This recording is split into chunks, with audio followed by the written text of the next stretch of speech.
Thank you again, everyone, for joining us today. I hope everyone is staying cool, especially in Los Angeles. Today, we have a great panel lined up with one of our industry partners, TBWA Chiat Day. Chiat is one of the leading advertising agencies in the world, part of TBWA Worldwide, which is also part of global marketing and communication company Omnicom Group. Some of Chiat's clients include Apple, Adidas, Nissan, Pfizer, and Gatorade, for which we have a representative today.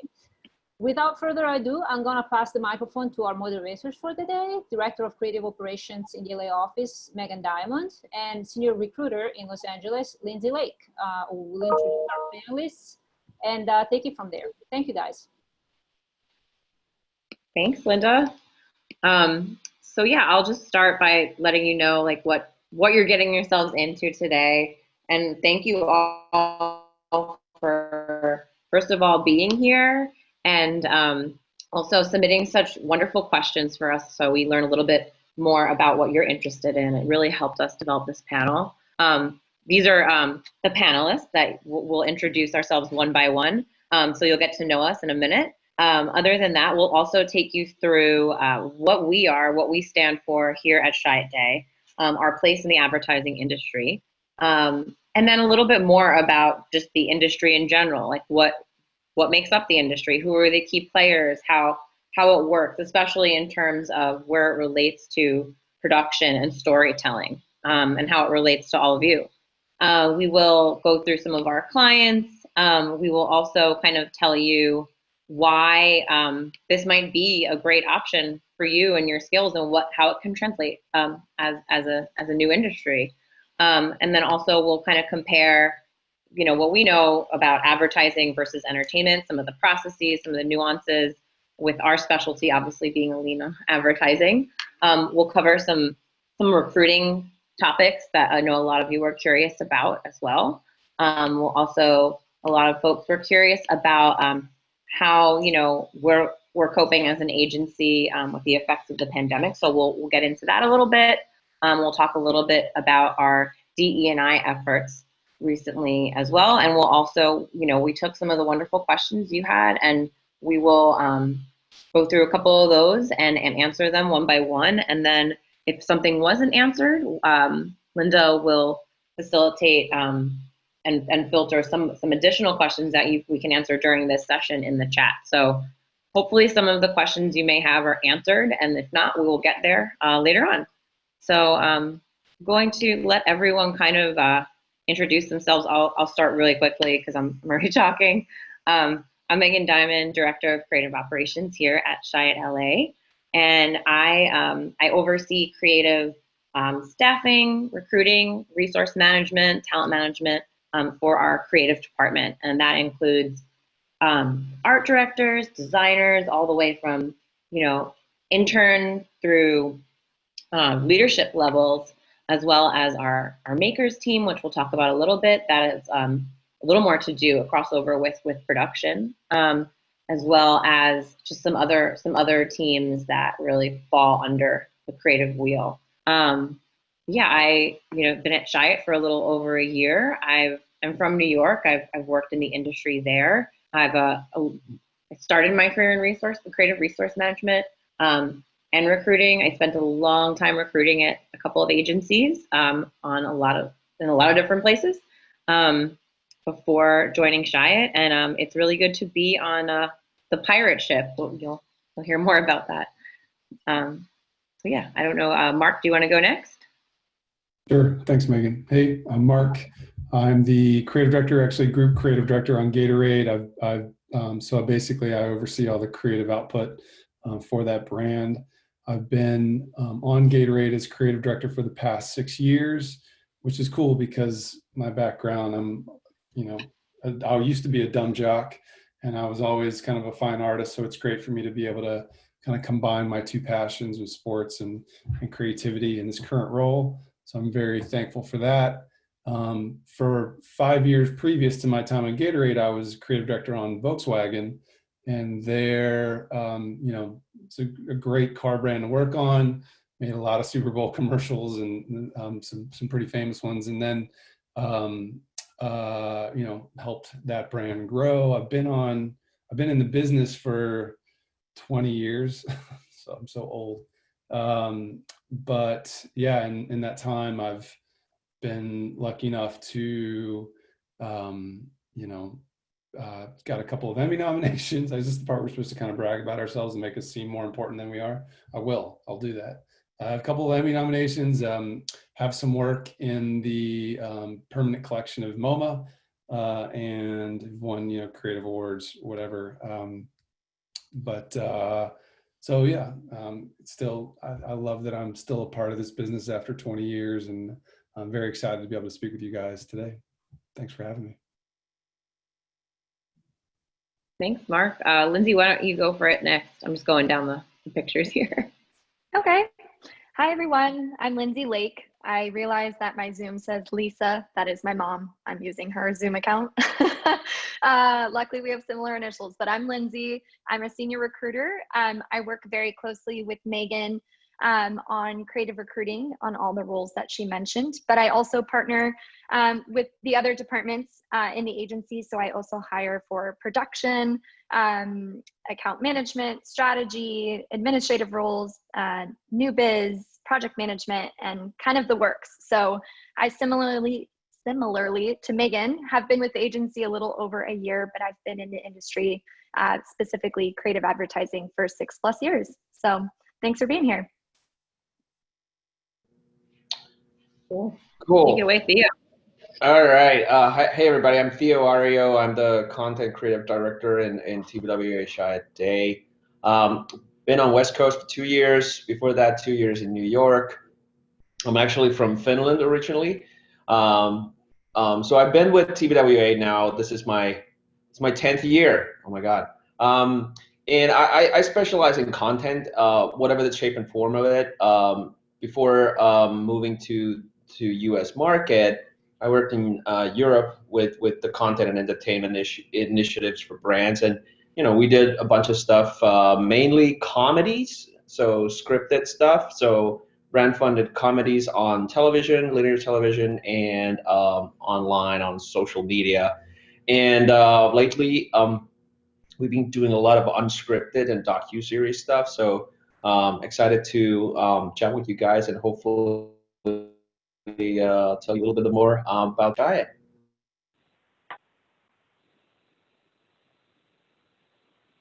I guess I'm next. Hi, everyone. I'm Antu Lay. I'm a director of content production, head of production here at Chiat. I've been with the agency for quite a while. I don't want to date myself, but I think I have to share that it's been over 2 decades. And I started out, I joined Chiat as through the Minority Advertising Training Program that Jay Chiat put together. Since then, I've been able and fortunate enough to see some of the most marquee brands pass through these doors, and have worked with some of the most amazing creatives in my career, and super thankful to be here with you guys. Advertising is everything for me at the moment, but outside of advertising, I do love to venture into different aspects of storytelling and content. I produced an independent film, which released in over 30 countries and was picked up by Netflix. And so I love being able to do short form and long form, and be able to take storytelling in every capacity. Here at Chiat, I manage the department of producers, so I fortunate enough to get to see every project that comes through the doors, and be able to experience it in one way or the other, and help Theo and Mark bring everything to life and actualize their ideas out into the world. So great opportunity to sit here with you guys and share our experience with you. So thank you for having me.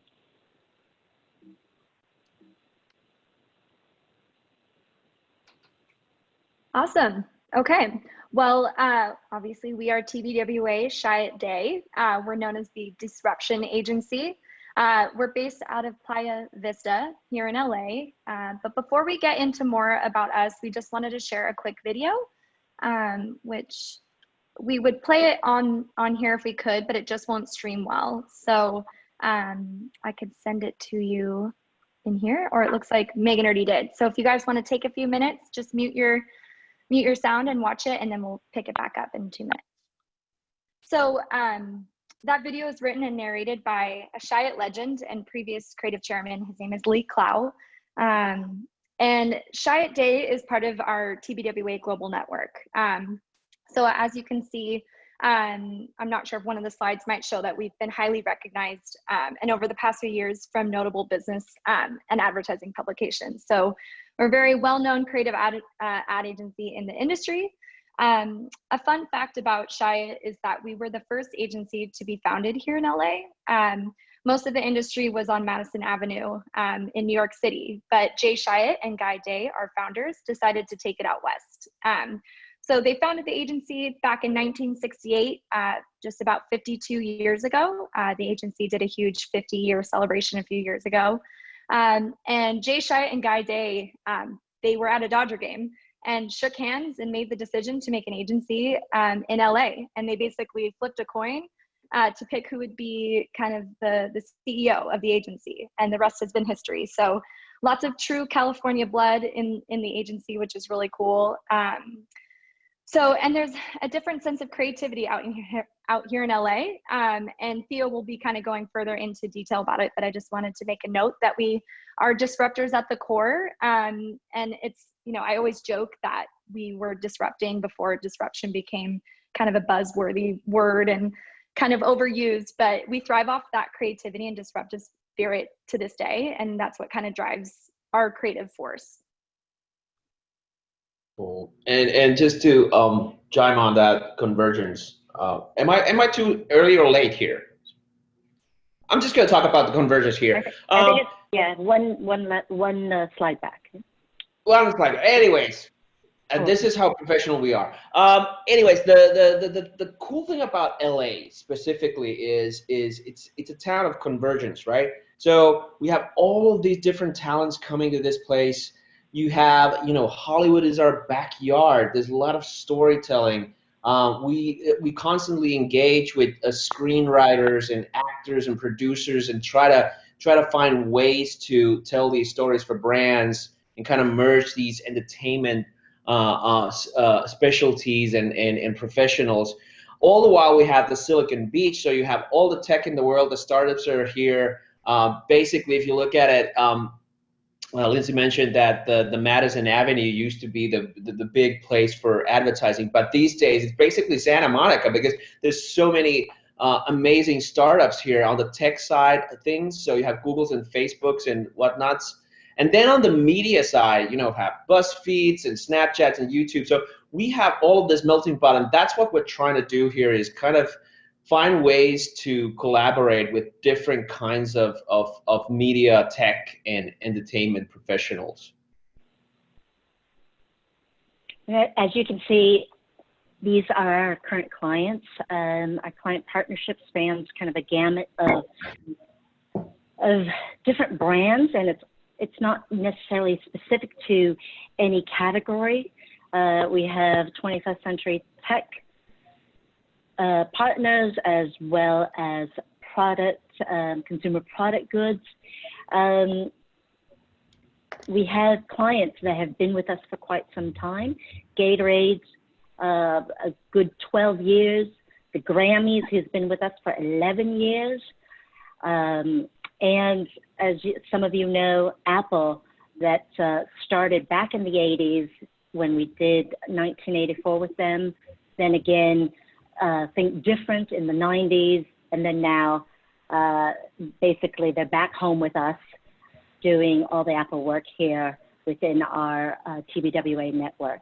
There are other brands that you see here that really round out the portfolio and the roster to make sure that we kind of capture all the different aspects of of the brands out there and our client roster.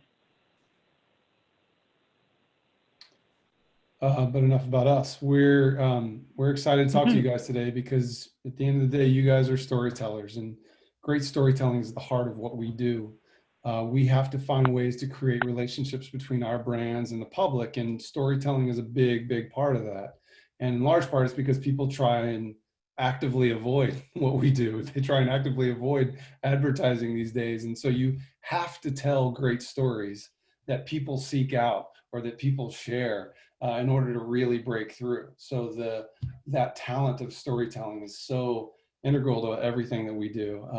And it's not just like you think of the storytelling and advertising, oh, they got to make television commercials. It's not just that anymore. It's like we're making content series. These are things that people are seeking out, or we're making feature-length films or feature-length documentaries, or we're making short films. We're doing storytelling in social. So if you're a storyteller, I think this industry can be a very rewarding industry. It allows you to tell stories in so many different formats and so many different ways. And there's a lot of, I think, energy and excitement in that. And so I think it's a great time for storytelling in our industry.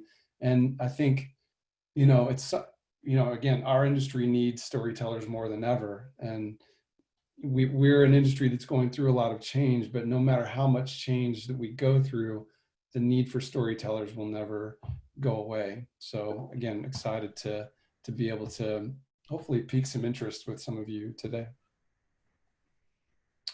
What is an advertising agency? This is my, I guess, rough definition. I tried to define what is an advertising agency. And I defined it as a collection of people with different skill sets and talents we try and blend those talents to most effectively solve marketing problems for a client. So you're blending creative minds, you're blending strategic minds, you're blending business minds, you're blending people like people that know how to just get shit done. And you make all of that work together so that you can basically make businesses grow. And so, it's a very obvious difference in, just pure creativity, pure storytelling. Like our efforts are designed ultimately to help businesses grow their brands in some way, grow their business. But it's what we set out to do every day. We know that we believe at our agency that the best way to do that is through creativity. So that is a big part of our soul and how we feel like we're different than so many other places. In this slide, we've put together, if I've talked about that blending of talents and abilities, this is somewhat of a representation of that, of the kinds of people that we have in our agency and in our building. If we were in our building right now, sadly we're not through COVID, but we've got writers and art directors. That's kind of the classic creative pairing that comes up with ideas. You've got designers who are oftentimes helping to develop brand vis IDs, things like that, or help to shape ideas that have come from writers and art directors. We now have directors and animators as a part of our agency, directors that will go and actually make content for our clients, and brands, and sometimes just help maybe bring an idea to life for presentation's sake. We've got animators that do a lot of that same kind of thing. We've got producers, the people that we've got this stuff, how the heck are we going to make it? They figure out how to get it done. Editors, obviously, you know what editors do, but that's a big part of us having a creative output as well. Social strategists and strategists, their job is basically to understand who our target market is for the respective brands, what that target market believes, thinks, feels, where they are, where they're sort of living and breathing in social space. So that's what they do. Account managers, their job is to work closely with the client, make sure the client's needs are being met, and foster trust with clients. Business affairs, they're the lawyers that tell us all the stuff we can't do. Talent recruiters, they're the people that are whose job it is to find people like you, find us the best talent so that we can make the best work. HR, they're making sure we're happy. Leadership, they're our bosses, the dogs, they're the soul of our of our agency. When we're in the agency, we get a lot of dogs running around, making everybody kind of remember maybe the more important things in life. Yeah, I don't know if anybody on the TBWA side wants to build on my riff there, but that's I think one of the things that I want to touch there is the strategist is just a little touch on like how do we work is idea and creativity is the core of what we do, but we try to also help that so it's not just a kind of a luck of a draw. And what the strategists are usually trying to do is find us like ways in, like how to ideate and what is the territory of things. And sometimes it's you don't have to come up with stuff from the thin air, because we do a lot of research into people and what they want to see and like. And I think that's a good thing to point out is like when we do these storytelling exercises, we get a lot of help from different people like strategists and data people and everything, so that we are maybe more sort of educated when we start ideating and writing. Yeah, that's a great point. They definitely give us that head start so that everything is not just a blank canvas. Yeah. Okay, so next slide. Yeah, our agency, our industry is not a bad option. Obviously, if you can be a successful filmmaker, that is amazing. But if I don't know, you have any doubts or you're open to other areas, what we do isn't bad. I know I personally, and Theo, maybe something similar. When I got into this business 20 years ago, I wanted to be a director. At the time, I was enamored with guys like Jonathan Glazer making music videos for Radiohead and Jamiroquai. I don't even know if I don't know the ages of people attending that might not even know these artists. But and there was also I think a sketch comedy show called Mr. Show that at the time I thought was so breakthrough. And it's like, that's what I want to do. I want to do this storytelling, and whether it's making just amazing visuals or doing great comedy, like that was what interested me. But ultimately I thought that maybe the pathway to actually getting there might be through advertising, and that ultimately changed for me. But part of why I chose advertising is broken down on these next couple of slides. And so one of the things that is I think important is it's getting paid to be creative isn't easy. And this is a way you can do it and make money. You can earn good, consistent paycheck with your creative talents. And that is important. I mean, there's like a practicality to that.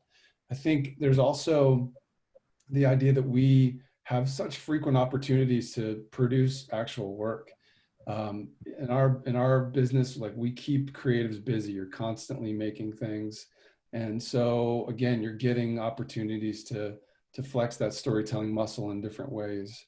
And sometimes that can be different than, in the entertainment space or just, the purely creative space. A third thing here is that your work is seen by a lot of people. I mean, we have the power of mass media behind what we do, and mass means many. So, the idea that your stories, your points of view is getting out to the world and seen by a lot of people, like that is, that's attractive. Number 4, as a creative, you get to work on many different brands, and therefore you're going to face many different challenges that you'll, figuring out the needs of the respective clients. And in a lot of ways that keeps things fresh. It's good for your brain. You're constantly finding different kinds of problems and solving them in different ways. And there's an excitement and an energy to that. But before I go to the next slide, again, I'm talking so much. I don't know if anybody from Chiat wants to build on any of these. No, I think you're doing well. Go for it. Thank you so much, Theo. Number 5, production. Like you guys all love to make things. We love to make things too. It's hard to make things, but it's also a lot of fun. And it's fun for many reasons. Obviously, so much of that joy comes from being able to get in and shoot stuff and craft things and all that. But even the process of it is fun a lot of times in advertising. You have opportunities to travel and see different places and you know, you always there's you know, just experience different cultures, different foods, whatever. All that is I think a great benefit. And of course that's something that you also experience on the production end. But again, with the frequency of production and advertising, it's great to be constantly making stuff. We talk about advertising as kind of the show business of business. It's obviously not show business, but if you step back, again, I've been in this business 20 years and I think about all the things that I've been able to do, all the people that I've been able to work with, and you just kind of pinch yourself, you know, like, again, I've told you, like, I've been able to attend multiple Emmy award ceremonies because I've been nominated, been able to go to Cannes for that festival for work that we've done. I've been able to work with famous athletes. Like, if you told me when I was 18, yeah, you're going to work with Michael Jordan, Usain Bolt, Serena Williams, D. Wade, Leo Messi, I'd be like, you're crazy. You know, if you're going to tell me you're going to write music that and work, you know, closely with like Jimmy Cliff, a reggae legend, or work with the Star Wars franchise multiple times, like, I'd say you're nuts. I would love to have done that. And that this industry has afforded me those opportunities. And so again, that's the showbiz part. There's a lot of fun to be had.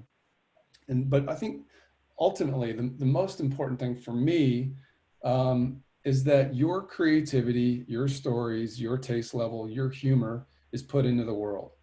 If you have an artistic point of view, what is the best way that you can get that in front of the most people possible?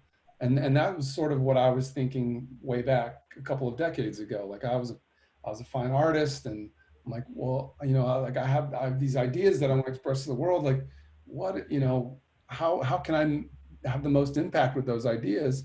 And you begin to look at it, and advertising offered me what I felt was like an opportunity to get my ideas, my taste levels, my aesthetics, my sense of humor, whatever, in front of many more people much quicker. So I felt like I was able to, for me, it was like the fastest way to have real impact in culture. And I think that is one of the big draws to this. Like, your voice, your point of view is going to be put out there in the world. Yeah, and the riff on that is also, if you look at the budgets of advertising campaigns when it comes to production, they're usually, you know, quite large when compared to some of the smaller kind of indie entertainment stuff. Of course, it comes with a little bit of constraints because at the end of the day, it is creativity, but at the end of the day, we're not making art, you know? So that in that sense, you always have to use your creativity to be sort of delivering on that brand, but also, like, how do you captivate audiences' minds and interest, especially now then it's so noisy. So it's an interesting sort of a challenge, and it's a weekly challenge for us. And to add onto Mark's notes on 4, 5, 6, you know, in my earlier years of production, a production took me to South Africa, and I remember standing there on our last day of shoot, and I thought, gosh, when am I going to have this opportunity once again to be in such an amazing country, filming for a brand, and just having this great experience in my career. I stood there, I overlooked everything, and I want to share with you guys that I have since been there 6 more times on production. And that just shows that we're able to assess so many things and have the opportunity to one day be on a driving race course, and another time to be in Argentina filming Navy SEALs, and New York City with Spike Lee, and filming celebrities. I've had a lot of people ask me, like, how is it that you've been at one agency for a long time? And I always say, it doesn't feel like one thing, because every day is different. Every project is different. it brings us, it gives us opportunities in so many ways, not just it's the same rigorous thing, but every project, every day offers a new opportunity, and it's how you make it. So it's very exciting to be in this space, because we're given so many opportunities to do different things, different, same, similar, but very different in so many ways. So wanted to share that with you. Yeah, there are definitely times, Antu, to build on that, where you pinch yourself, you know, and of course that's not to say we work our butts off in the business and there's lots of frustrations, and it's not a pure creative endeavor.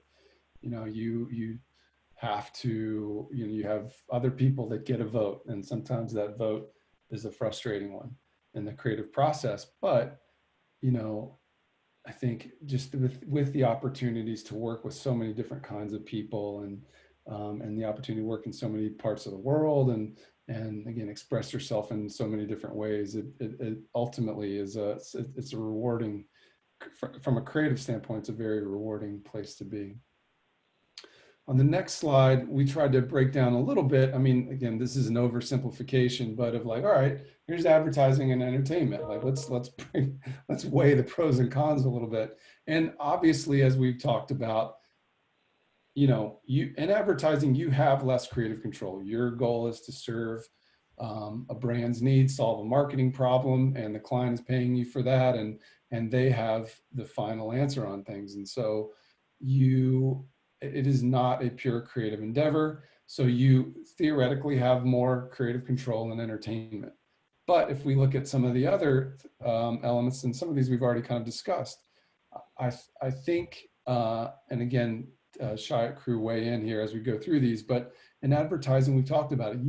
You're making things all the time. We're constantly working on briefs. We're constantly solving problems. So I think you get a lot of at-bats. I use a lot of sports metaphors in my life because I'm on Gatorade now. So that's how I speak, for better or for worse. But you get a lot of at-bats. And I think sometimes in the entertainment, it's like it requires a lot of things to kind of come together. There's a little bit more of luck, I think, involved in some things.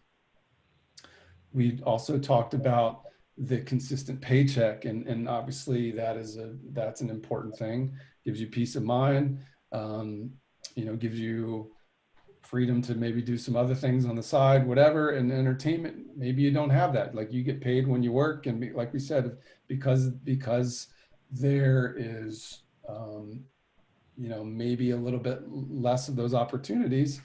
It's you know, you're either making a lot of money, or maybe it's harder.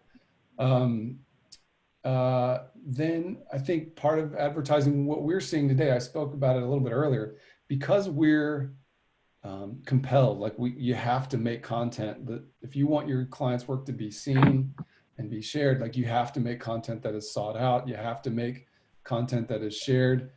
It forces us to think more like, what is going to be entertaining for people? It can't just be about purely advertising and selling things. And so I think advertising as television is sort of falling away in its importance, and people are finding their entertainment in other channels, it becomes more important that we look like entertainment. So advertising is evolving to look more like entertainment.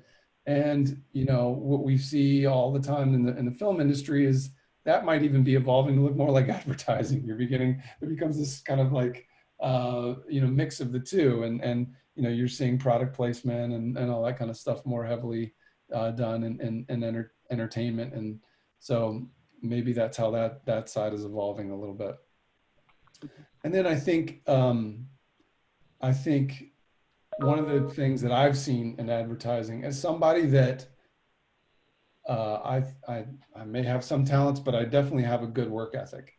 And my work ethic, I think, has led to the success that any success that I've had. I think that's a hard work will make you a success in this business. And what's good about that is that you can control that.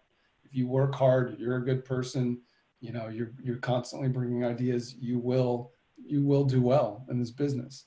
And I think, as we've talked about before, in entertainment, you can have all of those same attributes, but you need a little bit of luck as well, I think, in there. So I mean, this obviously, we're we live in the advertising world and we're able to maybe speak to that more fluently. But this is a little bit of our point of view on how we might weigh the two and compare the two next to one another. Theo, did you want to speak to this at all?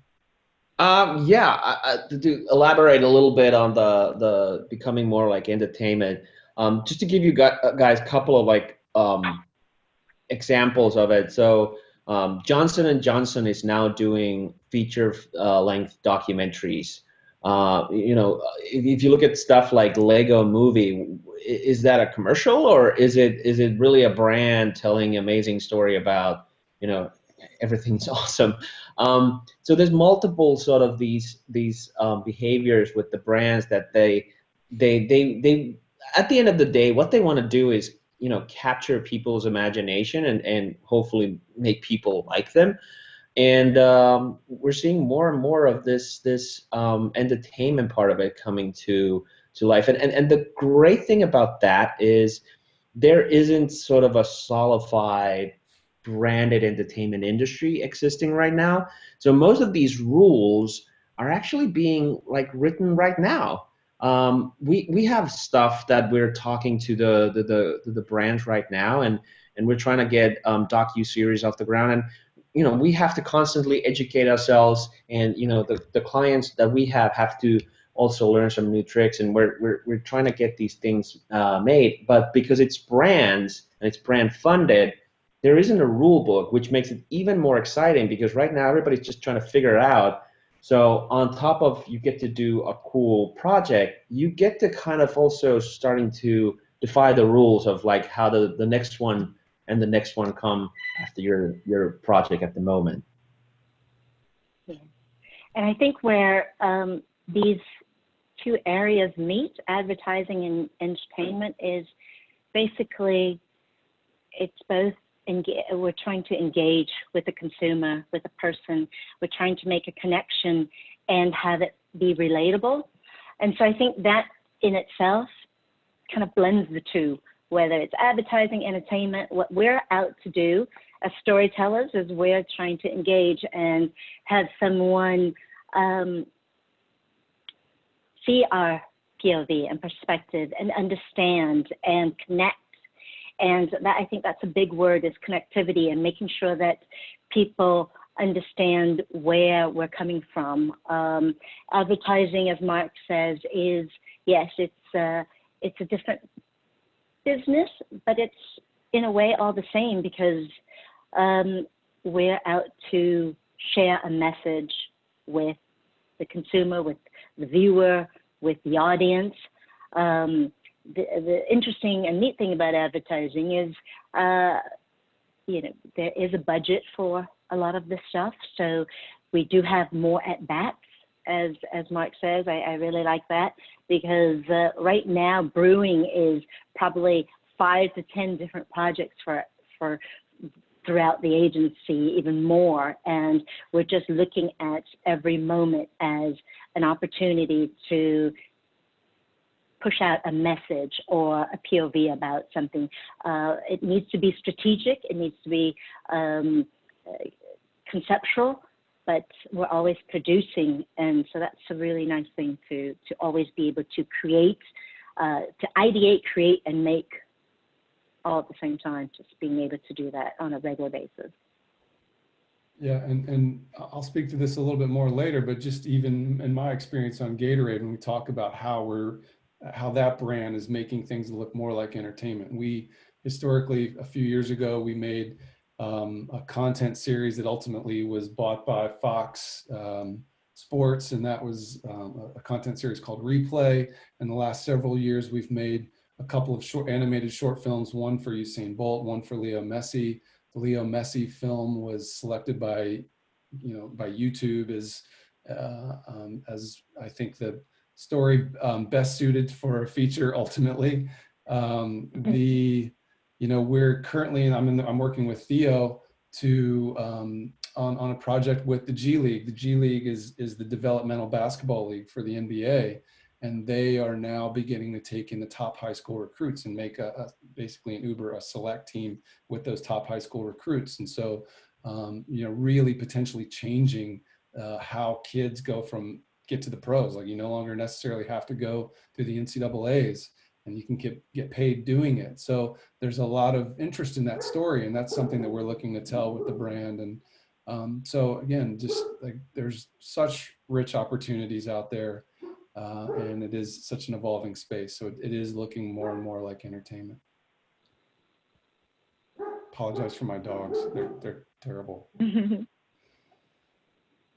So there was a lot of questions, and like obviously this is recruiting is super important to what we do, and you know this is our first kind of chance to meet all of you, and we'll talk a little bit further about how this is just kind of the start of the relationship, and how the value of networking and connecting and growing your network and building on those relationships you have throughout your career is super important. So something to remember. This is our first our day one. So nice to meet all of you. We hope to also talk further individually if there is interest in programs at Chiat LA, or we can connect you in other cities as well.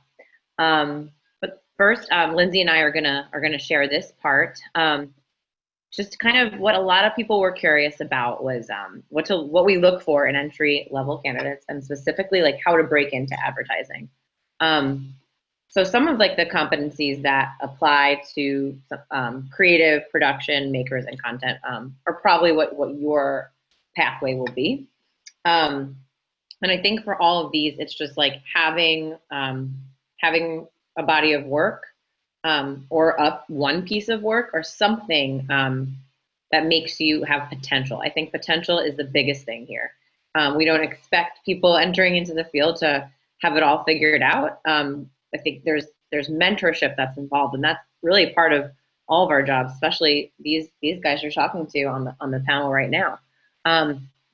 Their roles aren't only to create, but it is to guide everyone on their teams that is also a part of creating this work. So potential is huge. And also in a lot of our programs that we do have here, the young blood specifically, which we'll talk about, we look for people that maybe haven't a clue about advertising. They know they're interested in it. They know they have that potential. They have a piece of work, or they've maybe taught themselves something or studied something. They have a transferable skill set. And I think that makes them great candidates for Chiat, great candidates for the Young Blood program. And then also, like we'll kind of elaborate too on our internship program. In the next point, I think Lindsay, I'll let you talk a little bit about kind of the entry level talent programs and opportunities, and then and Mark and Theo, if you guys want to elaborate on any of that and what we look for in talent. But another thing that was brought up that I want to talk about first is some of like the roles like animator that you saw, editor, director. Those are newer for us, and we're building out some more competencies. We're kind of calling it makers. We have some internal names as well. But I think that is like the new creative breed in a way. It is a hybrid, and someone that has many different skill sets, or maybe not the traditional skill sets that you would see in our world. So I think having a lot of these coming from entertainment makes all of you quite valuable to our industry. So Lindsay, I'll let you kind of take it next and maybe talk about some of our programs. Yeah. Well, and one thing to note too about our Young Bloods program and our internship, or even, we offer other things like portfolio mornings, which we can talk about. But if you don't have, we're going to reference portfolios often because a lot of people have websites that display their work. But you might be feeling like, well, I only have this one piece of work and it's a PDF. That's okay. It's all about building yourself. And if that one project you have has a really good idea or story in there, that can be the thing that can lead you somewhere. So, it can be intimidating building or seeing some other fellow friends or schoolmates or whatever it might be who have work, but it's about building and starting from one project. But yeah, so one thing to make note of, on the point about long-term goals and short-term successes under career path and progression, is that, we have great brands like Gatorade, and hearing Mark's, path into where he got to where he is, and the others as well. As sometimes when you start out in your career, you're not always going to have that dream brand or the sexy brand that you want to work for. But it's all about still building, your growth and how to write for some brands that you don't like. Maybe you have to work on a pizza brand and maybe you hate pizza, but you're going to have to write for that, or art direct for it. So it's still taking all those short-term successes of even just producing one piece of work in your career. It'll eventually lead you to this greater career path and long-term goals. So one thing to think of. But for that, like I said, if you see something like about at an agency and you're like, oh, well, I don't want to do that type of work, but I really like that thing they did. You never know. That might be something that we're looking to do more of as well. So I think that's another point to that. Like, take everything as like an opportunity to be doing the next thing. You might be like that next piece of the puzzle, that next step to like how we disrupt ourselves and our output. So like the transferable nature of skills, I think, leads to your goals and your successes. But you have to take some of the, the trials and tribulations along the way. And they may not be your favorite. Yeah, definitely. I love that someone in the chat said there are people who hate pizza. I don't know. I don't know why I said that. That's just wrong. You never know. But disrupting ourselves in what we do outputs every day as well. So one thing that I particularly love about Chiat, the type of talent that thrives with us specifically, is that we never do the same thing multiple times over and over again. We're an agency, like I said, that's been around for 52 years. Like if we were doing things the same way, we would not be very successful. And some agencies, they've been around forever and they kind of still have a well-oiled machine, and that's how we work. But Chiat kind of thrives in a little bit of, dare I say, like chaotic environment. But it doesn't matter what level you are, who you are, what you do, what department. Like if you have a good idea, let's rebuild and try something new. We're all about disrupting, whether it's what we do with our clients and how a client shows up as a brand in their industry and category, or how we do things internally. And I think with creatives and producers, especially, now more than ever, we've always done ads, right? We make commercials or a billboard, and there's certain things that we'll always do, but there's also social media and digital and content and all these things. And, as soon as we figured out social media, then all of a sudden TikTok becomes a rising star. How do we enter TikTok into our, creating great ads that way and with our clients? So with emerging talent, it's great to come and tell us and tell the people who've been in the business forever how TikTok works, or whatever new platforms that are out and about, Twitch and all of that. Just coming up and sharing your thoughts and your point of view is so important. And building your brand. Anyone want to chime in so far? I'm kind of just going. Go ahead. Okay. And then also building your portfolio and how to stand out. Again, in your early stages of building out a portfolio, it's okay to not have a bunch of work yet to display.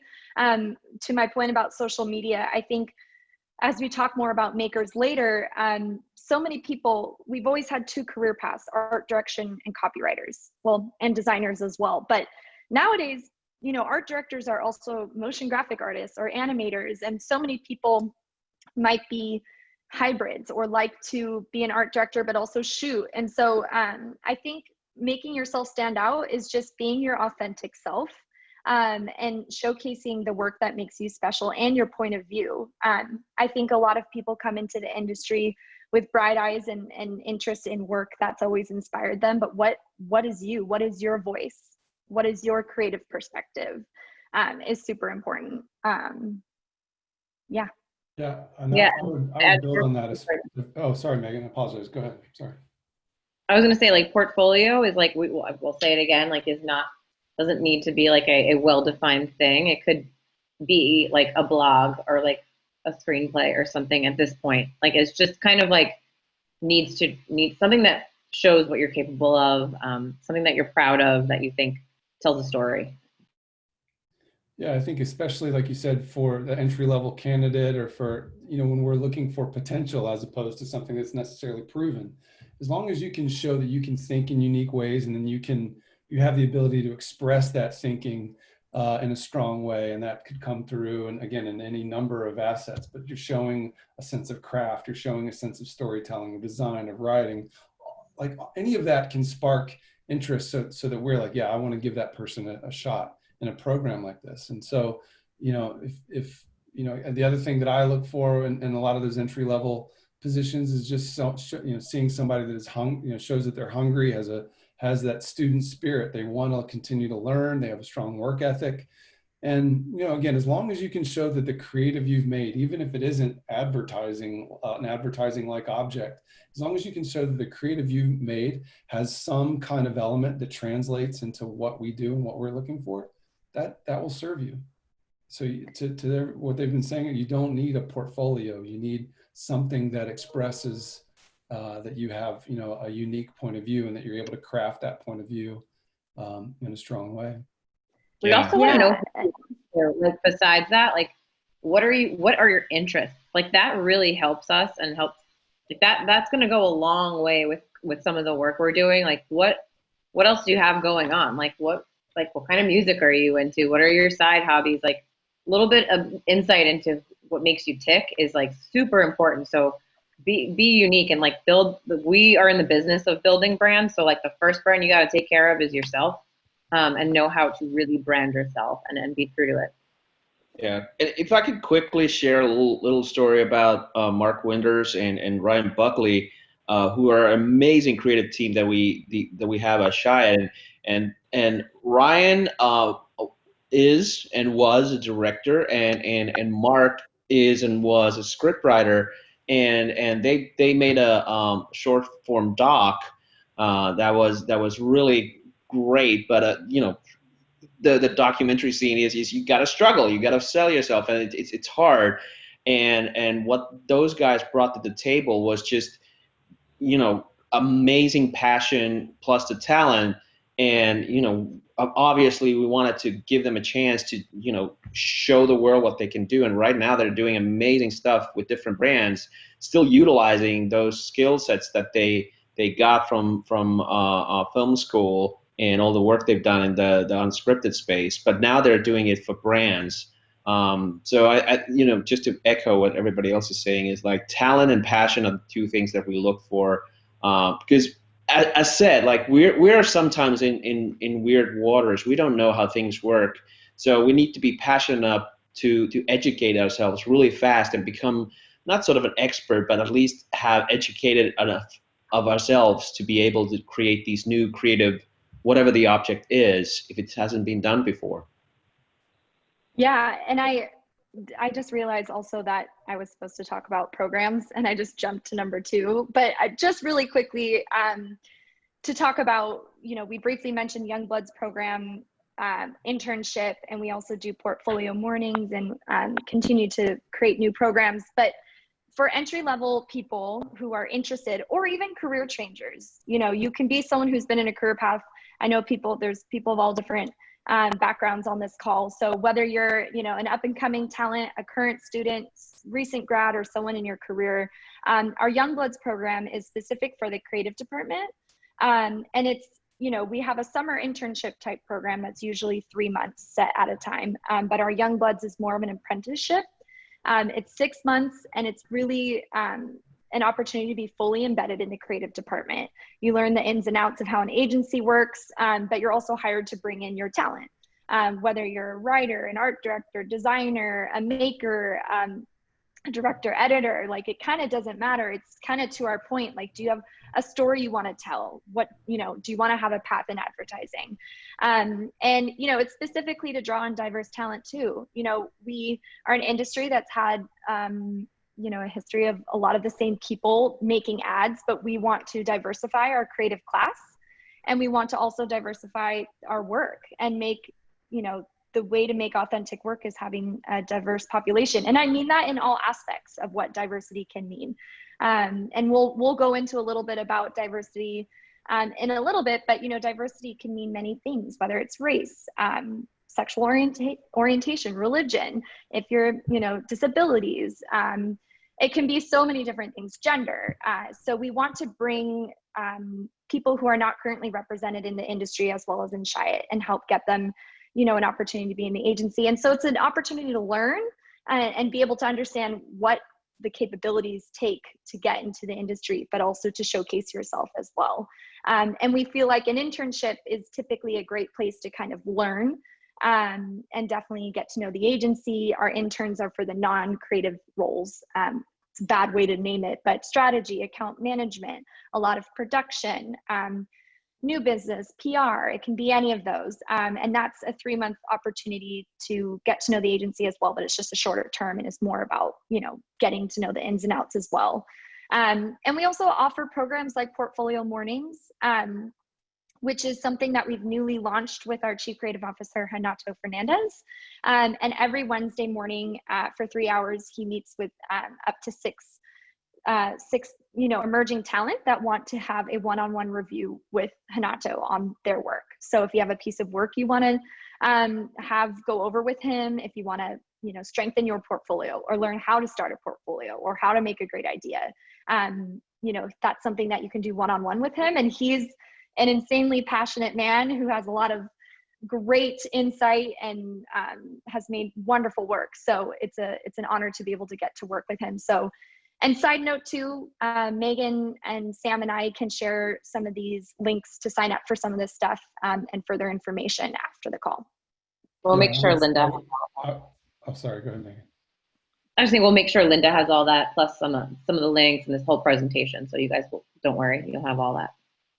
Yeah, just to build on the note about Renato, if you guys do have work you'd want to share, Renato is a brilliant creative mind and a great teacher. As was mentioned, he's a passionate dude, Brazilian guy, but just a great resource. So we'd encourage you to take advantage of it if you do have something you'd want to share. Yeah, so really quickly, the Young Bloods program is a really great way to also transition into the agency. Every year when we have up to 6 young bloods, we tend to convert a few to full-time, and they're some of our most successful people in the agency. So we get fueled by these, you know, these young blood participants and interns. So that's definitely a great way to get into the agency as well. And on Gatorade specifically, we've hired a young blood team each of the last 2 years, actually. So we love the new thinking. They always have fresh ideas, great work ethic, and that's what we want on my brand anyway. So again, encourage you to think about that if this is something you'd want to do. Yeah. So moving along, I alluded to like networking and how important that is. I think, you know, just some tips there on like job searching, networking, how to get involved and educate yourself early on. I think just really knowing the landscape of like LinkedIn, resumes, portfolios, and like your online presence is super important. So just like staying in touch with people that you are interested in agencies that you're interested in, people that one day you aspire to be. Follow them and like ask for their help because they're gonna give it to you. Like they'll be honored, I think, to share. I think especially right now too, like people are really like bummed that there's not I hate to say this, not as many opportunities or not a ton of opportunities out there because of the pandemic. And you know, a lot of internships and programs like Youngbloods are put on hold or canceled. So, or they're just not the same. So people are, like Renato, donating their time. So make sure that you kind of have a sense of the landscape of whatever industry it is that you're interested in. Know like maybe some of the key agencies, key clients, best work, like follow the publications, follow people on LinkedIn, follow, you know, organizations like the One Club, for example, on LinkedIn, some of the award shows, they're on hold right now, but some of the award programs have really good things to offer that are now also free of charge during pandemic time. So there's a lot of great resources out there. And then always like figure out who the right people to talk to are at agencies, like learn who maybe some of the talent team and recruiters are, and people like myself, Lindsay and Samantha, know that we're like your gatekeepers, know like the group creative directors, the CCOs, the heads of production, things like that. I think it's just really important to study all that stuff and be a student of it. And then with your online presence, like we can look anything up now, even if you don't know. I think being a passive candidate is really important. I I'm constantly just creeping, just gonna say it. I am looking at everybody. I'm trying to figure out, even if, we have a meeting with a group or a school or whatever it may be, entry level or not, I want to see everyone that's involved, not just the people who decided to reach out to me. So make sure that like your online, your digital presence is up to date, and there's some good information out there, or work, or things that you're proud of putting out in the world. So I can just look it up and say, I think this person would be great, whether they know it or not. So just make sure that's there. And like I said, the side hustles, the passion projects, all that cool stuff is really fun to stumble upon as a recruiter, or as anyone looking you up online for information. And lastly, That's important, Megan. That's important, Megan, considering I've not updated my website in 6 years. So it's a good. But it means you're not looking. You're exactly. never going to. It means like nobody's paying attention to me. Like I'm missing all this stuff. But no, it's still like marked to that point. It is a reflection on the agency. So I think, having you like to brag about that. So I think, wherever you are, like show off a little bit, and do it digitally too. Don't just do it in these conversations. And now our world is very virtual. So also just make sure you're up on your etiquette with virtual interviews and things like that. There's a ton of, again, resources that help you to do that too. And I've been myself included on a couple of panels that like are specific to that topic. So there's a lot, like We Are Next is the example. Like they have a ton, if you just go on their website, ton of like pre-recorded like panels and just tips and tricks and resources. And I just kind of like browse out there, and educating yourself is like so important, not just like on what you're learning in classes or programs like the one you're in right now, but be my quote here is like, be a student of your future and your career path, not just what's assigned to you. And also, that being said, sometimes you're going to get assignments, and that doesn't necessarily need to be the thing that makes up your portfolio or your body of work. The things that you've come up with or wanted to do on your own really count as well. But yeah, again, like make sure you're just like constantly learning about new ways of doing things, new approaches, new programs, and just, I like consuming information all the time. And just being inside of an agency, like I really like to make sure that like I'm very educated on the outside world, and just to, make sure that we're able to talk to the people that are not in the agency world or not at our agency, and learn from everybody. I think that's really important too. So that's just some advice, on that, on educating yourself. I think next slide, is there any more? Okay, yeah, we can move on from recruiting. And if anybody has any other questions at the end, we can address that. But yeah, I think, this is a good transition. I think COVID-19, in terms of talent and recruiting and opportunities, I think that it puts a lot of people who are maybe new to the industry in a good seat, because things are scrappier and faster. Like the scrappier and faster production equals like putting more work out in the world on a smaller budget. And I think a lot of, emerging talent and students specifically are very used to doing that. People, in the entertainment world too, who are looking to kind of sell something, sell a script. You're used to kind of making it work with very little resources. And I think that's the name of the game right now. So we have a thing or two to learn from people who are capable of that. But I'll let, I'll kind of, that's my one point with, I know there's less opportunities, but you have, I think, a leg up there. And we have a thing to learn from you in that sense, but also it's, good time to educate, reach out, connect, and kind of build the map for your path right now. So I'll kind of end there and let someone else take it about, the other opportunities we've seen from COVID-19, and then also some hurdles that we faced. Yeah, I'll jump in here. With COVID-19, there's definitely been a lot of challenges that we're facing on a daily basis. But I think for opportunities, right now it's kind of everyone is doing everything on Zoom, WebEx, and we're able to connect with each other, and we're forced to connect with each other this way. If before we were dealing with a director, and we got to go into this elaborate, amazing production company, huge building and stuff. Now everything is being done through the web. And so it gives an opportunity for people to all be in the same area, in the same playing field in a way.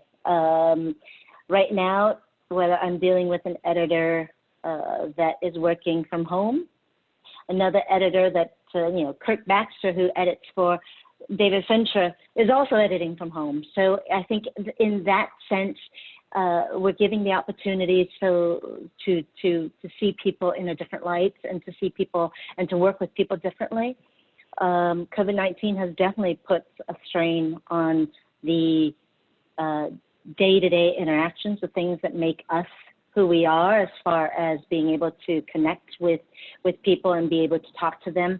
But that's when we really need to up our game as far as connections via the web and internet. So that is something that all of us have to get more accustomed to, is doing remote shoots and directing remotely and viewing things remotely, giving feedback remotely. It's different, it's harder, but then there are some opportunities that can come from it as well. Yeah, it's definitely forced our productions and executions to be simpler. And again, like, that is simpler and scrappier, and that is the world in which you guys have been living, right? Like, that's a strong suit. You guys have, in limited budgets and time and all that, you figure out how to get stuff done. And that really is more of the world that we're living in currently. I think because executions have been forced to be a bit simpler, there are also opportunities really to stand out. One of the things over the past several months, one of the best pieces, one of the most interesting, innovative pieces of filmmaking in the COVID world was something that was made by the video guy from the Carolina Panthers. I don't know if you guys, maybe you're familiar with it, but several months ago, and then, when everybody was still on lockdown, the NFL teams were dropping their schedule announcements where they talk like, we're playing week 2, week 3, week 4. And the Carolina Panthers guy made, shot it all with his film, I'm assuming, and I'm sure he had all kinds of rigs and things, but just the transitions were amazing. The storytelling was fast. It felt, not at all like this sort of simplistic kind of thing you would expect in that, in this time. So yeah, there are opportunities to really break through and just be as creative as possible. How can you make something that you've produced so simply, but it feels like it's bigger, it feels like it's more inventive? And so I was excited to see that. You don't expect the hot piece of creative for a certain week to come out of a production department from a football team. This is not what we're used to seeing in our world. So yeah, again, the opportunities are there to stand out and show that you can still bring production value in this sort of simpler world.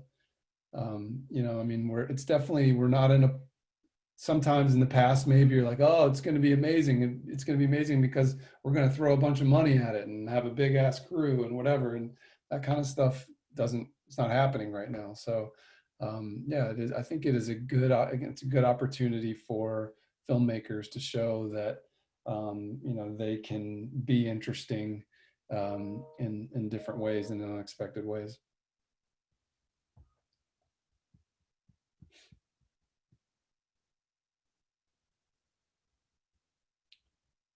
This is the time where we have our awkward pause. Sorry. So, yeah, Lindsay, I don't know if you want to go over this one, but basically this is a nod, we can kind of go back and forth with this. I just want to introduce the slide by saying this is a public commitment that the agency made in June when we realized, obviously shit, how did it get to this, right? In our industry and in general, but we are committed to changing it, and it's unending work. So if you want to check out our public commitment, just go to our Instagram. TBWLA TBWA Chiat LA, and we'll see some other fun things there. But yeah, there's 6 commitment areas. Lindsay, if you want to just kind of outline those. Yeah, well, you can see a lot of the different ways that we, self-reflection, training, hiring, impacting the work, inclusion, community impact. I don't want to take up too much time since we're nearing the end, and I want to make sure we cover questions.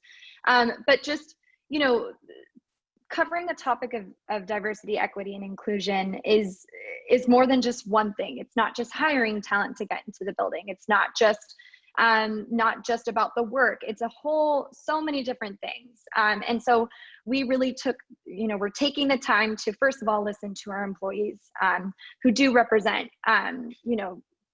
whether it's BIPOC or any other group that we've talked about that covers, diversity in the different topics, and really listening to what they need and what we've been doing wrong, and having those uncomfortable conversations. So that's doing that self-reflection right now. And then doing trainings, making sure that people in the building, no matter what level you are, that we all are an expert on anti-racism, and knowing how to have those uncomfortable conversations, and being able to have an open dialogue about that. Obviously, hiring is a huge thing that Megan and I and Sam are actively a part of. Of course, there's no point in even having this discussion if you don't have a diverse employee population. So, and that's for all levels as well, not just having, juniors and mids, but diverse in leadership as well. And this ultimately impacts the work. In order to make authentic work, we need to have a diverse group in the building. Everyone from strategy, production, account, project management, creative. We need everyone in those departments to be a diversified group.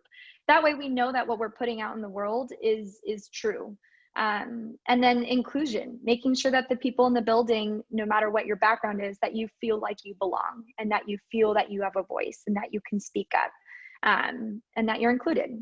And then also supporting our community as well, and partnering with different groups within the LA area. We're currently working with sorting through a lot of this still, but we're excited that this is now a conversation, and there's a lot more we can say, but I'll keep it at that. Yeah, so that the work is never ending, and it's a continuous learning thing and a listening thing, like we said. Yeah, we are now going to take just a couple of questions that had some general themes.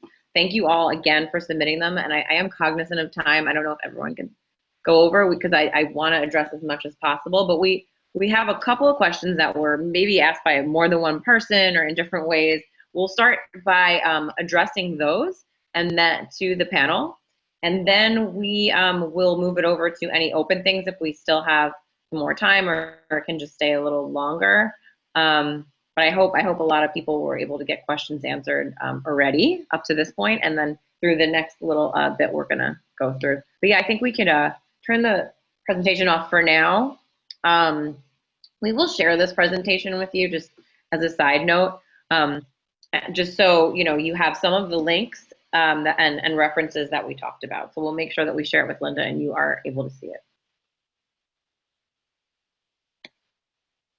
Okay, sorry, I was muted. But first question on something that was brought up, and this is onto Theo and Mark. How important are creative decisions in comparison to marketing and advertising, such as actors, locations, those types of things? I think I'll jump in real quick. I think creative decisions are equally important to marketing and advertising kind of decisions, because the creative decisions are the decisions that lead to great executions. If you don't execute well, and you don't make something that, or you make crappy work that has no craft, then all of those other marketing decisions, like, they don't matter as much, because you made something that was lame. So of course, all of those, whether it be a casting thing or a location, it's like anything that has to do with the craft, there's such importance there. And for me as a creative, I tend to operate in 2 modes. There's a mode where we're sort of like the period of time where we're like coming up with the ideas. And that is a mode that is very much about like the strategic thinking and like how we're going to sell it to the client and like what's the big idea. And that is an exciting mode, but that's that is slightly different to what I would call that execution mode. Once we've sold that big idea, we go into execution mode. And again, that is where all of those, I think what you're referring to when you talk about these creative decisions, that's where those live, you know, again, it's about making all the right calls. It's like having the right conversations with the director. It's like making the right decisions in the edit and again, in casting and that kind of thing. And, you know, to me, execution is so important. It's not, we haven't done our job if we just sell a great idea. Hey, we got an idea. It's going to be awesome. Everyone's going to love it. And then you get there and you're in the actual production and on the shoot day, you crap the bed. That's not going to work. And even in the post-production as well, like you got to always be making those strong decisions. And there does become, you know, I don't want to get too much in the weeds, but you have like, you learn, because we don't have the ultimate creative control, because this is a process where we're working with clients and their needs, you fight battles in different places. And sometimes like, okay, fine, I'll give you that casting choice, but because I still feel like even if I don't win that casting choice, I still have enough of what I need to deliver a great execution. So sometimes as a creative, you have to kind of walk that line of like, where do you really have to like, you know, dig in and fight for a creative choice? Where do you kind of keep the thing moving so that you can, you know, keep everybody happy? But absolutely, the creative decisions are so very important. I think that's a good point that Mark was making. Is for us, the creativity actually has two sides. So it's the ideation and the sort of sales of the like the idea of things, writing scripts, or you know, trying to, you know, mold that into something that the client can understand and buy. And then we move to the production side of things, which is all about the craft. So it's like ideas and craft. So you get the two sides of the ad business. There is like, and one cannot survive without the other, because even when we're making these ideas, we're already thinking about like, all right, maybe there's an actor that we want to tap into, and then we have to figure out how to make the client see the benefit of maybe investing a little bit more in the casting. It's just like getting whatever actor, like if we want certain kind of actor, and why is that actor so important for the audience, plus our idea. Yeah, again, execution. Oh, sorry, Anthu, go ahead. No. I was just about to just build on your the process of idea and execution, because in the process going through talent, you know, there's a lot of talent and effort that's put into a development of a concept, and when it gets to the execution phase, we then must protect that as wherever and however possible, because we need to carry it through to the end goal. So it is definitely a marriage between, you know, the idea concepting and being conceived through sometimes months of development. And when it gets into the execution phase, you have to keep that going as far as what we're willing to budge on, so that we can retain those really important parts of the creative concept. Yeah. One thing I've learned is that execution can save an okay idea. Execution can make an okay idea really great. And execution can also make a great idea kind of so-so. Again, if you say it is everything there. So, and what's so cool about speaking with you guys, and that's, you're coming from this kind of world. You know, you live in the executional space. You're thinking about how best to make something, the craft that it's going to need to tell the story in the right way. So you would be coming into an industry like this well suited with, you know, with a strong background for the things that are so important. Yeah. Cool. The next question is, how impactful is the advertising industry on consumerism? That's a deep one. Pretty much. Well, we are, well, at the end of the day, we exist to market products and brands. Having said that, there is a lot of consciousness going on with brands these days. It's not just about, making people buy or spend more. Is marketing these days can be also used for good. There's more and more brands are being aware of what's the impact they're putting on the planet and people. So I would say, rewind 10, 15 years, that wasn't a big issue. These days, like, everybody's thinking about it. Everybody has to, because what we have going on probably is not sustainable, and that's what the brands are thinking about. Because at the end of the day, they're human beings like us. The clients are human beings as well, and everybody's kind of worried. So yeah, it's a topic that we discuss almost daily.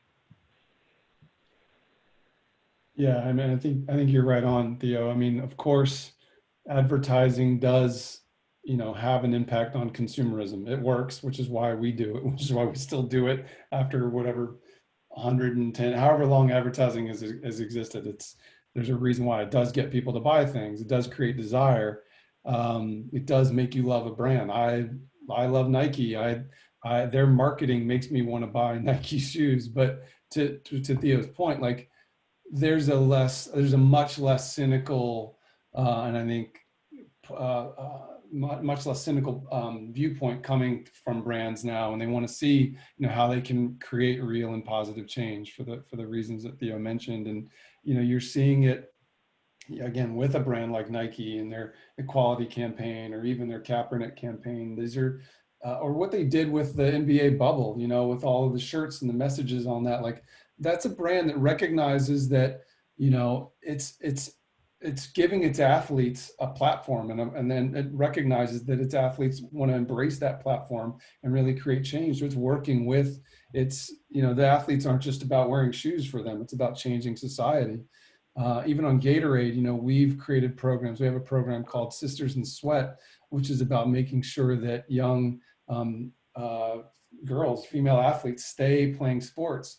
Girls tend to drop out of sports at a rate twice that of boys, and there's several reasons for that. So it's like, what sort of programs can we enact to make sure that that doesn't happen, to make sure you don't have that kind of attrition, and inspire them to stay involved, because we know the power that sports can have on a life beyond the field. There's other things too, where there was a beer brand whose whole marketing campaign was to create biodegradable six-pack rings, because they know that people drink beer, they throw the six-pack in the ocean, and it ends up strangling, a seagull, a fish, whatever. And so their thing was like, no, we're gonna, make a real impact here.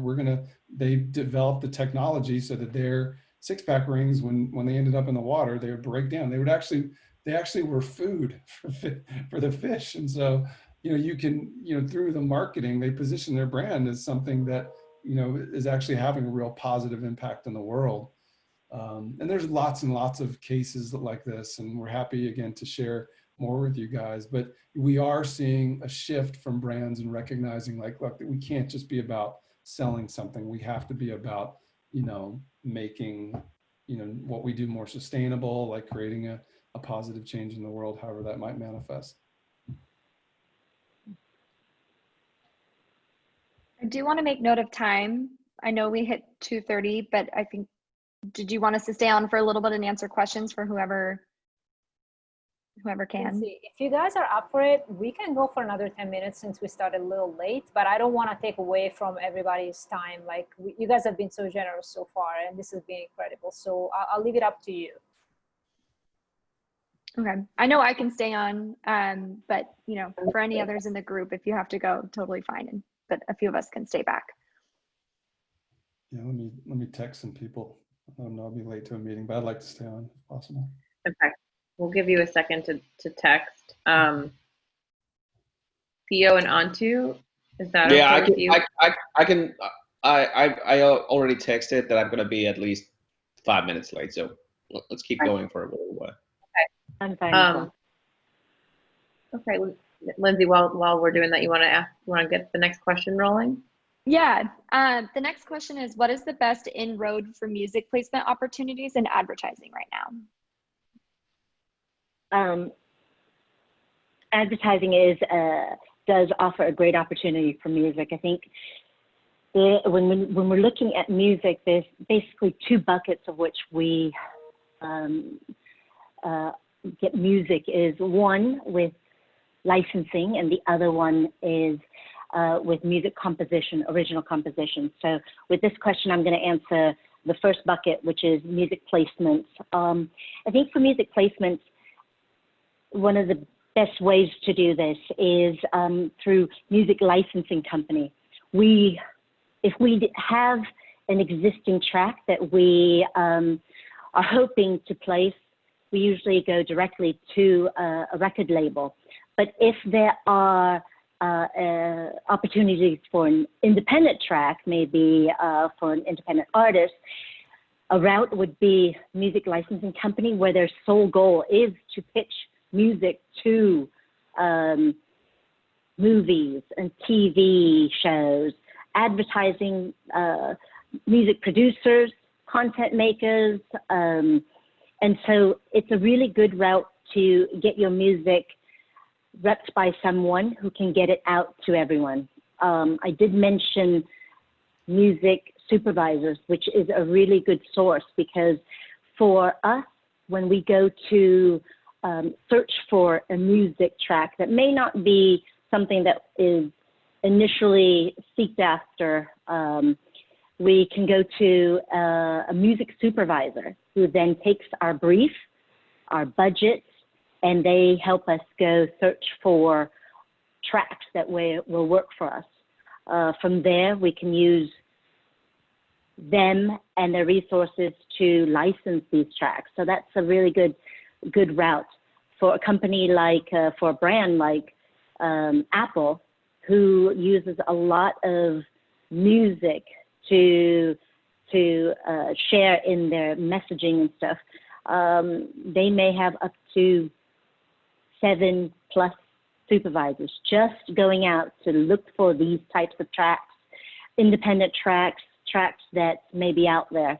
And so that, I think that's a really good route to explore, is either go to a music licensing company who their goal is to get music placed, whether in film, music, video, music for commercial or for content pieces, or if you can get it in front of music supervisor, that's a great way to do it as well.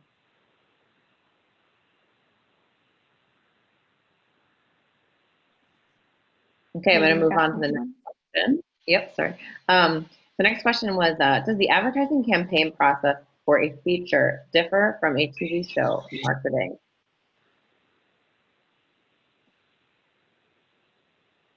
So can you repeat that question? There was something about, sorry, breaking up. Does the advertising campaign process for a feature differ from a TV show marketing? Probably, yeah. And this is, I haven't really done work with studios, but as far as I know, the movie budgets features have usually a bigger budget, whereas the TV advertising usually goes with the broadcaster / streamer, and those budgets are pretty limited. So in terms of media money and visibility, probably the features always win. But what goes behind it is pretty much probably the same process, because advertising is based on the same thing. It's like, you want to understand your audience, you want to understand what your creative idea is, and then you want to tell the story in a way that people get excited and rally around. So if that helps the thinking a bit. I also think I think you're right, though. I'm sorry. Different outlets too. Sorry, for advertising campaign, there's many different outlets. That was just my point there. Not just one medium. But I think you're right, though, Theo. The process going into whatever that campaign would be is probably really similar. And you can, there have been, from a creative standpoint, there have been campaigns that have really broken through, both for film and television. Like, you think about, oh no, now I'm blanking on it. the political thing on Netflix with Kevin Spacey. It's like my favorite. It used to be my favorite House show. of Cards. House of Cards House had of an Cards, amazing. yeah. They had a really great marketing campaign for that television show, right? And it was breakthrough the way they the creative way they served up like election campaign style ads and promoting that. I thought that was really funny. And then of course you've seen like big kind of conceptual campaigns done for films as well. The Ryan Reynolds, man, I must be, I don't know what's wrong with my brain, but the Ryan Reynolds film as the superhero. Deadpool. Yeah, again, like a really creative campaign. So creative that it buried the franchise name in my brain. You see how well advertising works? I'll never forget the name of that franchise until the moment that I'm speaking to group of students. And then, of course, I will forget it. But yeah. This is a panel and trivia at the same time.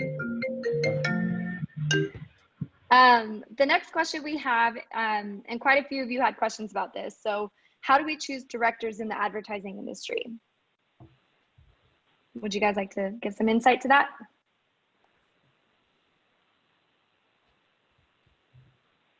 Yeah, I mean, I don't know, Fontu, if you want to start, I can start. You can start. Okay, talking too much.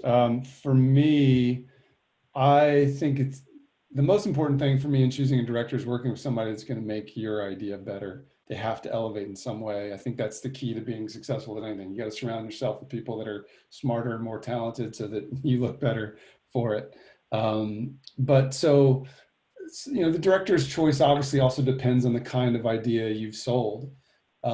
I tend to look at the director selection process as an opportunity for creative exploration. So oftentimes I will, we'll always speak with multiple directors, usually between 3 and 4 for a particular project.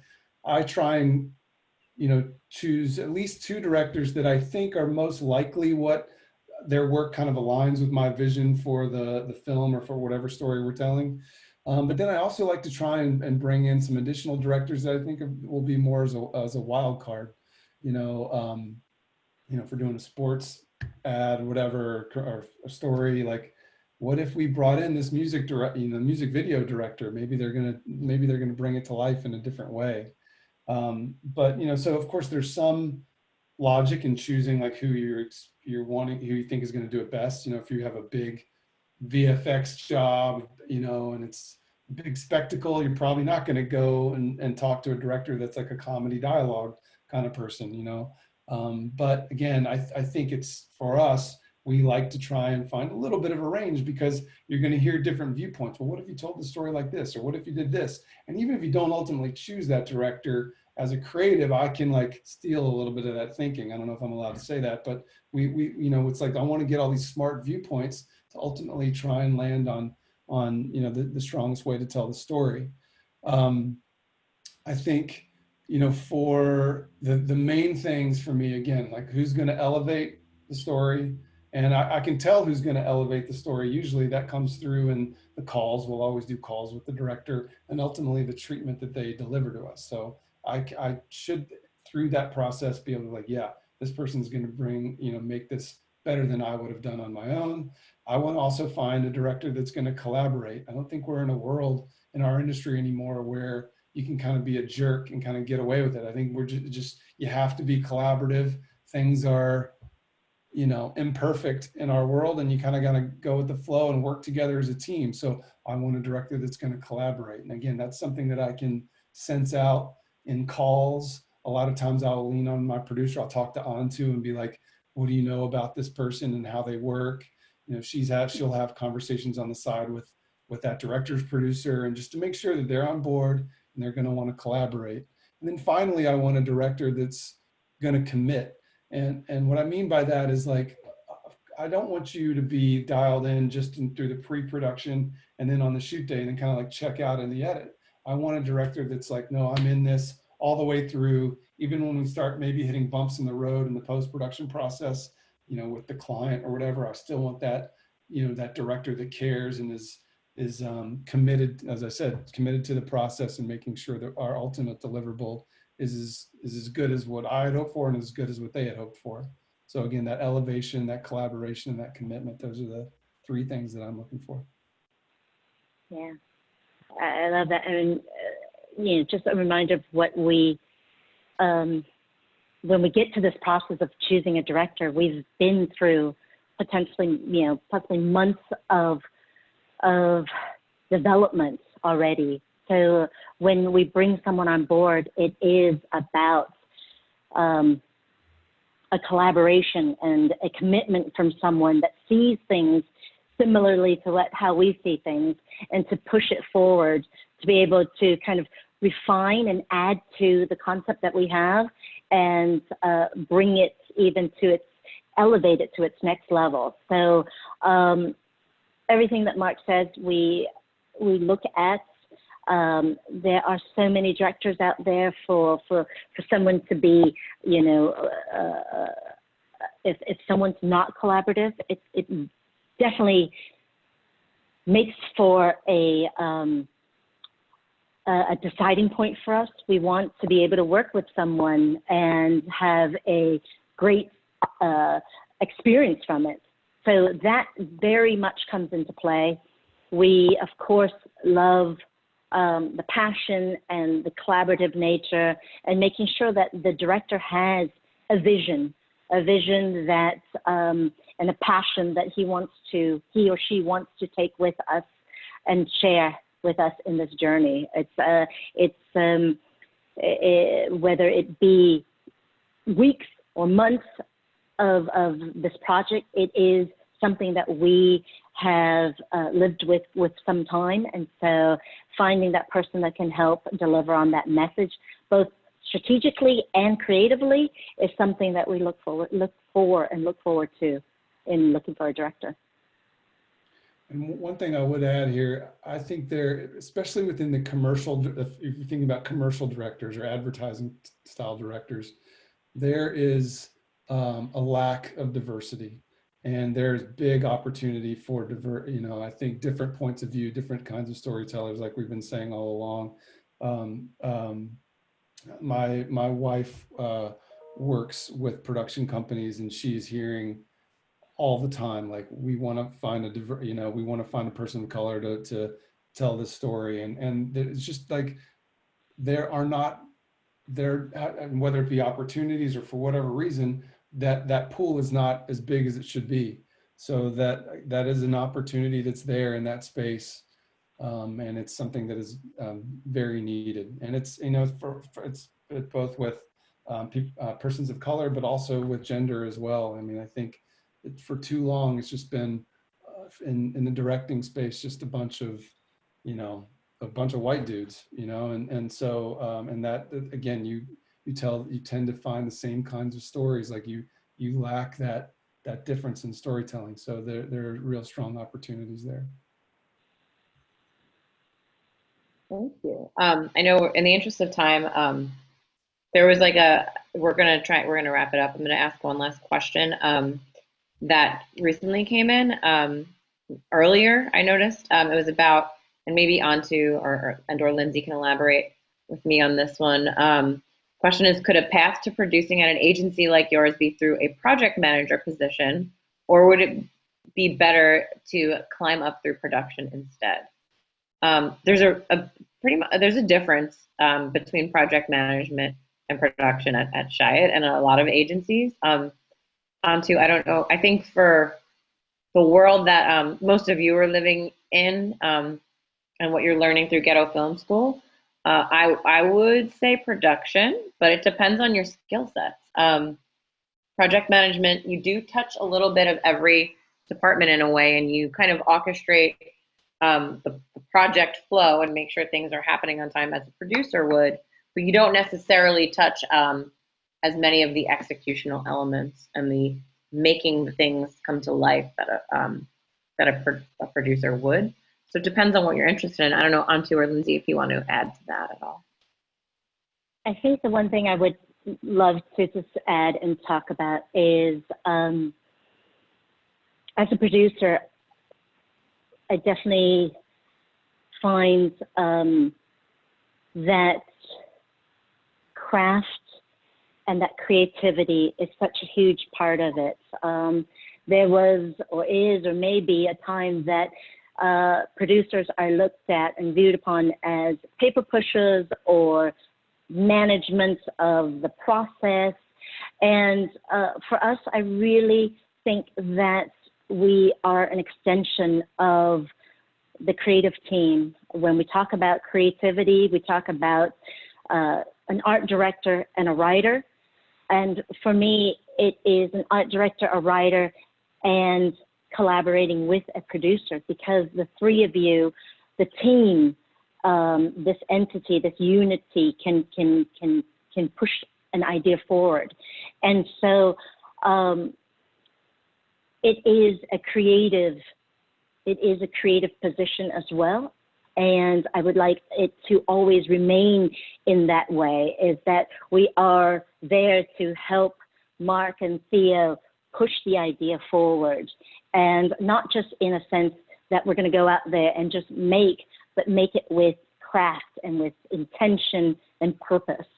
And so those are the reasons, and I think those are some areas that are super important to being a producer and being able to understand each and every element of the big picture, whether it be in production, post-production.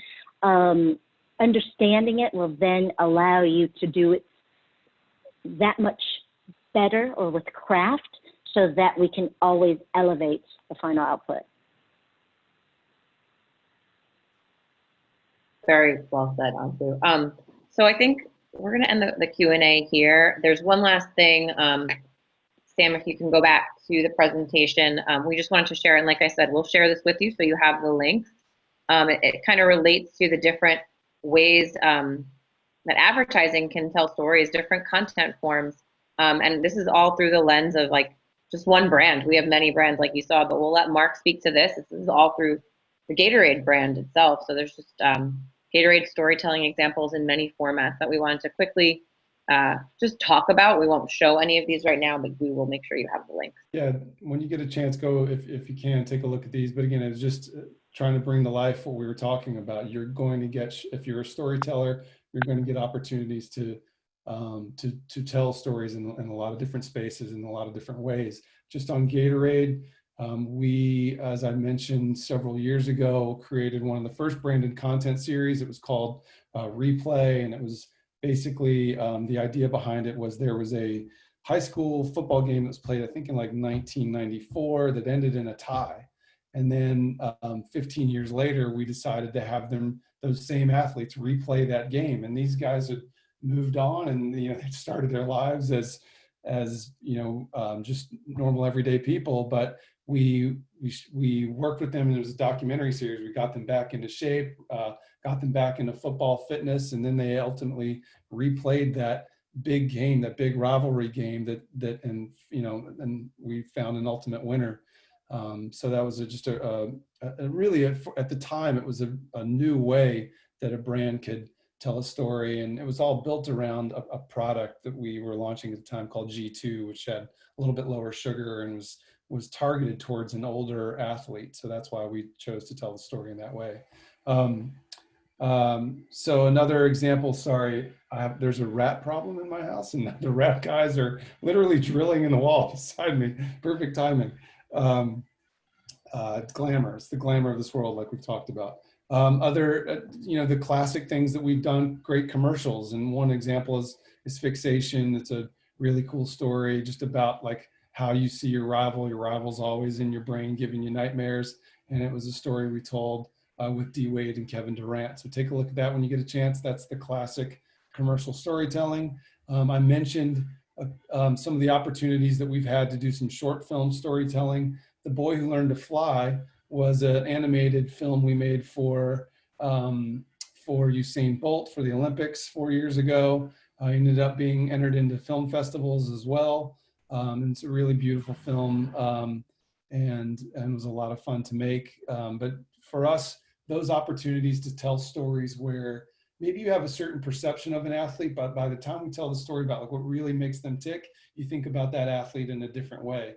For Usain, everybody thinks he's cocky and just like, because he was like one of the first athletes to, like mug for the camera. All the other track athletes were like locked in and like eye of the tiger, but Usain was having fun. And we tell the story about why that didn't come about because Usain was a cocky guy. That came about because it helped him relax a bit. He had a lot of fear and concern going into races, and a conversation with his mother kind of changed his viewpoint and brought about that sort of spirit that he shows. So that's what that story is about.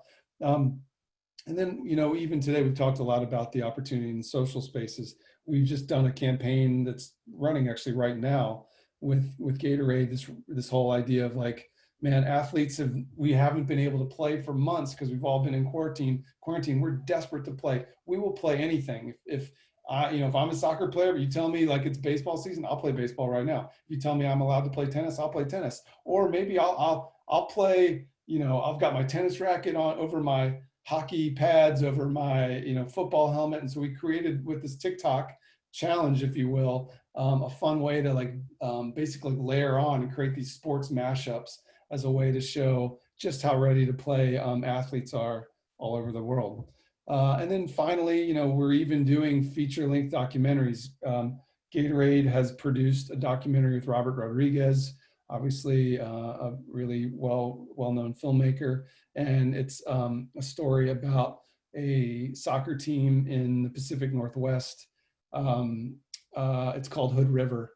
And you see a lot of the issues that the team is made up of a lot of immigrants, Mexican-American immigrants or Mexican immigrants, and then just American kids, and you see some of the dynamic that takes place there. And it was one of those stories where it was actually meant to be released on South by Southwest this year, and because of COVID, it has yet to be officially dropped. So keep an eye out for it. Yeah, I mean, it took a really powerful turn, an unexpected turn, as documentaries often do, when one of the main characters in the film had his father's family deported, and so just it created, takes on a much deeper and more powerful message as we go through. So again, these are all examples from 6-second TikTok videos to feature-length documentaries. It's all there. The opportunity is there. And hopefully, that is exciting to you guys. And just want to make you aware I know we have to wrap up. If there are any additional questions, feel free to reach out to me as well, and anybody here on our panel. We'd love to help you guys as you move forward. Thanks, Mark. Thank you so much. We'll make sure I will get this document to Linda to circulate to all of you. And like I said earlier, this is just the beginning of our relationship. So we'll be talking to all of you more, hopefully. Thank you so much for your time. Thank you guys so much. Thank you, Megan, Lindsay, Sam, for putting this together, and Antu, Mark, and Theo. You guys have been incredible. It's been really great, like beyond any expectation. So thank you so much. We look forward to continue to collaborate with you. Yeah, thank you guys all so much. Have a good week. Yes.